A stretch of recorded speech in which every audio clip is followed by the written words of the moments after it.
بسم اللہ الرحمن الرحیم۔ السلام علیکم ورحمۃ اللہ وبرکاتہ۔ تناول اسلامک اسٹوڈیو سے خوش آمدید۔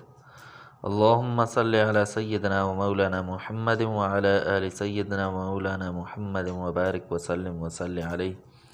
معزز خواتین و حضرات، تناول اسلامک اسٹوڈیو سے آج ہم جو وظیفہ لے کر آئے ہیں وہ دشمن کے شر سے محفوظ رہنے کا وظیفہ ہے۔ تو دشمن ظاہری بھی ہوتا ہے اور باطنی بھی ہوتا ہے، ظاہر بھی ہوتا ہے، پوشیدہ دشمن بھی ہوتا ہے۔ تو ظاہری دشمن سے بچنا آسان ہوتا ہے، اس کے شر کا پتہ ہوتا ہے، وہ کیسے وار کرے گا انسان کو معلوم ہوتا ہے، اس لیے اس سے بچنا تو آسان ہوتا ہے۔ لیکن باطنی دشمن، پوشیدہ دشمن، وہ بہت چالاک دشمن ہوتا ہے، وہ بہت نقصان دیتا ہے اور انسان کو پتہ ہی نہیں چلتا، خفیہ وار کرتا ہے اور کرتا چلا جاتا ہے اور انسان کو پتہ بھی نہیں چلتا کہ یہ کس دشمن نے مجھ پر وار کیے ہیں۔ تو وہ دشمن کون ہو سکتا ہے؟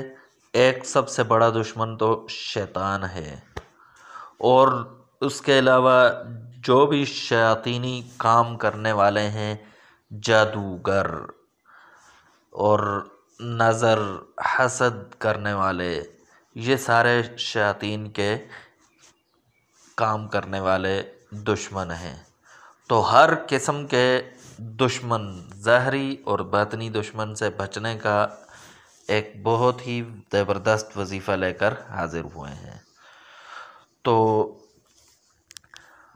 وظیفہ کچھ یوں ہے کہ ہر فرض نماز کے بعد نمازیں لازمی پڑھیں، چھوٹا سا وظیفہ ہے لیکن نماز کا اہتمام کریں۔ ہر نماز کے بعد اللہ تبارک و تعالیٰ کا یہ نام 7 مرتبہ آپ نے پڑھنا ہے، هو اللہ الرحیم۔ یہ اللہ کا نام 7 مرتبہ ہر نماز کے بعد، صرف 7 سیکنڈ کا کام ہے، تو یہ اس کو اپنا معمول بنائیں۔ آپ دشمن کے شرور سے محفوظ رہیں گے، چاہے دشمن ظاہری ہو یا باطنی ہو، ظاہر ہو یا پوشیدہ ہو، ہر قسم کے دشمن سے انشاءاللہ محفوظ رہیں گے۔ تو تناول اسلامک اسٹوڈیو کو اگر آپ نے سبسکرائب نہیں کیا تو ضرور سبسکرائب کر لیں تاکہ آپ کو ویڈیوز بر وقت مل سکیں۔ تو آج کے لیے اتنا ہی، نیکسٹ ویڈیو میں دوبارہ حاضر ہوں گے، تب تک کے لیے اجازت دیجیے، اللہ حافظ۔